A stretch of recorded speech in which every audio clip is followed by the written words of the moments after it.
Hey everybody, Dave the Caregiver's Caregiver, coming to you live from my swimming pool because it's summer and it's hot, over 100 degrees, maybe even over 110, but it's a nice 82 right where I'm at. Anyway, a relative of mine, lost their father. It's a step, what would he be? My brother's stepson, so that would make him my step cousin. Hey Dave. Hey Rebecca, you must be my biggest fan. You always watch me. So anyway, his father died and he was feeling the pain, you know. He was grieving. Hi Mona. Oh. So I was reminded about the grief process, so I told him, you know, anytime we suffer loss, we grieve.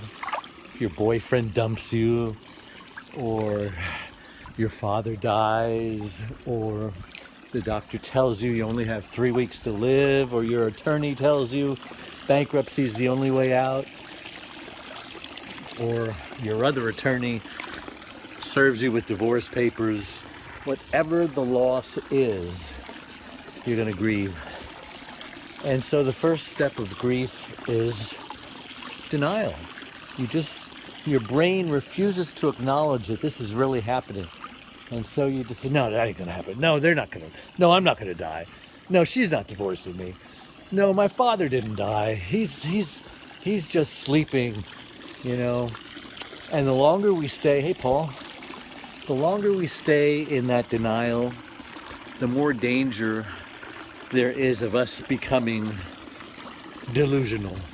You know, I have a mother-in-law who has become delusional simply because she has dementia and she's in denial about it. So you see, her memory isn't bad. People are breaking into her home, stealing her silverware, stealing her jewelry, stealing her wallet.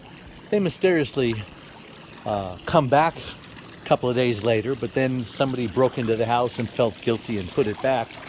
I mean, she makes up her own reality. So you want to make sure that you don't stay in denial for very long, because delusional is you're on the verge of mental illness, and they'll come and take you away, like they should be coming and taking her away, because she should not be living alone.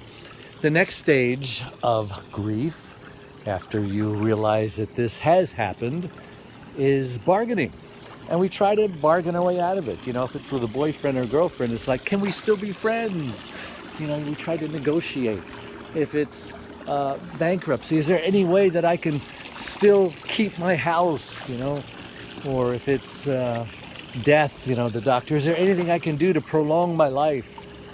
If your father died, unfortunately, there's not too much that we can negotiate. So many times we'll start negotiating with God. God, if you just bring him back to life, you know, I'll go to church every day, or, you know, silly things like that. There is some form of negotiation going on. After you get over that and realize that what you're going through is not negotiable, the next stage is anger. And we get angry. Get angry because we blame ourselves. If I'd have only done this, this wouldn't have happened. Or if they didn't do that to me, that wouldn't have happened. Or if they didn't do that to them, they'd still be alive. Or whatever it is, anger is the next stage. And, you know, these are all normal stages. It's good to get that anger out, but it's not good to live in anger. Otherwise, you'll become as bad as the delusional person. Anger can just eat your insides, you know, and that, a lot of cancer comes from stress and things that we internalize, like anger. The next stage is, hey Lori, next stage, after we realize that it's really happening and we can't negotiate out of it, and getting angry doesn't help, we simply become depressed. And that's the most dangerous stage of grief, because most suicides happen from a state of depression. And you know, I just did a study on caregivers. I didn't do the study, but I read up on the study that roughly half of caregivers feel down depressed, and hopeless just within the past 2 weeks of the study. And so, hey, Rebecca. And so those are the same symptoms that Anthony Bourdain and Robin Williams and Kate Spade and Kurt Cobain, all the people who took their life. Seems like another one happens in the news. And my own stepbrother took his life, and I was right there the day of. I was going sailing, and I heard a voice in my head saying, invite him to go sailing with you. And the next thing I heard come out of my mouth is, hey, John, yeah, you should go sailing with me next week when I go again. He says, yeah, sounds like fun. I drove off. I had a great time sailing. I come back. My father calls me up. He says, John took his life tonight. I said, no, I just saw him. He was happy. We're going sailing next week. I felt so guilty. If I'd have only listened to that voice in my head, he might still be alive today. Maybe not, but he might.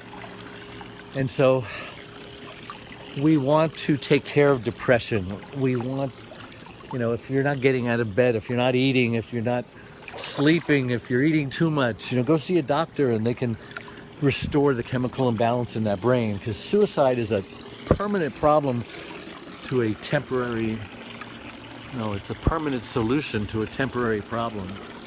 So a lot of people think antidepressants are just drugs, to get you high, and that's not true. You don't even feel like you're on it. You just feel normal again because the brain is out of whack. And then the wonderful, wonderful place that we all strive to get to in that grief process is acceptance. It took my wife 2 years to get there after her stroke. And that was 2 years of hell, let me tell you.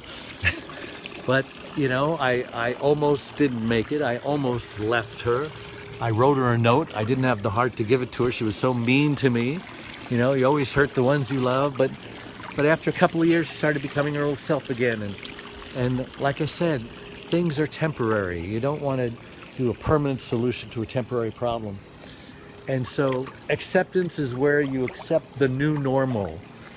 And you make lemonade out of the lemons. And my wife has done an amazing job. She makes us normal people like whiners and complainers. And she can outdo anybody who has use of both of their limbs and speech, because she can't talk and she has use of only her left arm and her left hand, and she's right-handed. So if she could get through the depression, get through the grief, get to acceptance, then anybody can. Sometimes you might need some help. So that's my talk today about the grief process. So I think my 5 minutes is up. So you take care of yourselves, and I'll see you again real soon. Bye.